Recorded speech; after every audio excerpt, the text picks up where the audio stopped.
kijaribu kutazama dirisha kwa wachezaji wa ndani linatosha kabisa. Okay. Kwa sababu na tulisikia taarifa of course jana hapa kwamba kuna advancement msimu huu kwamba dirisha la usajili unatakiwa kusajili minimum number of players at least 40, yani manake ni wachezaji wengi sana.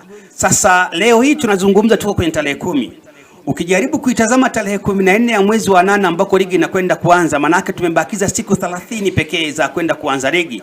Sasa kitaalamu, kwa maana ya hizi siku, kama vilabu vyetu vitazingatia ripoti za walimu kwa maana ya collate clear ripoti from technical bench, yani ripoti ambayo inaachwa na technical bench waipitie, kwa sababu timu zote zile 14 ukiacha 2 zilizopanda daraja, walimu waliacha ripoti ya mwisho.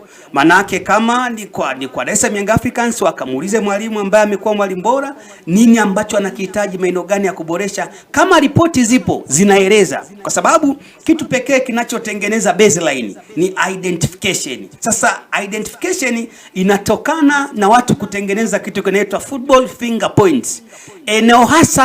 Eneo lipi hasa ambao natakiwa kufanywa kazi, kwa sababu mara kadhaa maeneo mengi sana kwenye mpira wetu wa Tanzania yamekuwa hayawekewi sehemu ambako natakiwa utibu tatizo, tumekuwa hatufanyi hivyo. Sasa ukijaribu kutazama siku 30 kitaalamu, na kama kuna ripoti, mfano labda twende kwenye klabu gani ambayo imesalia, for instance timu ya Mbeya City ambayo imesalia kwenye ligi kuu.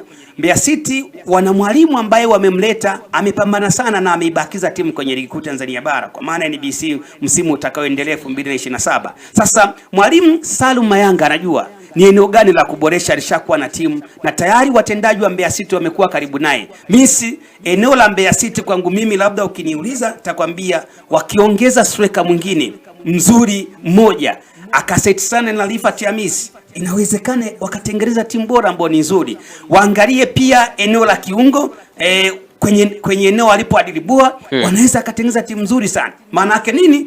Kwa siku 30 ambazo umeniulizia, kama kuna possibility kubwa walimu akatumia ripoti ya walimu, mapendekezo yao ya nani atakuwa kusajiliwa, dirisha ni kubwa sana, anaweza kufanya vizuri. Lakini kingine cha pili ni watazame dirisha linaweza kana likawa ni nzuri, lakini je, kama vilabu uendeshwaji wake wana profit ama capital kwa kiwango gani?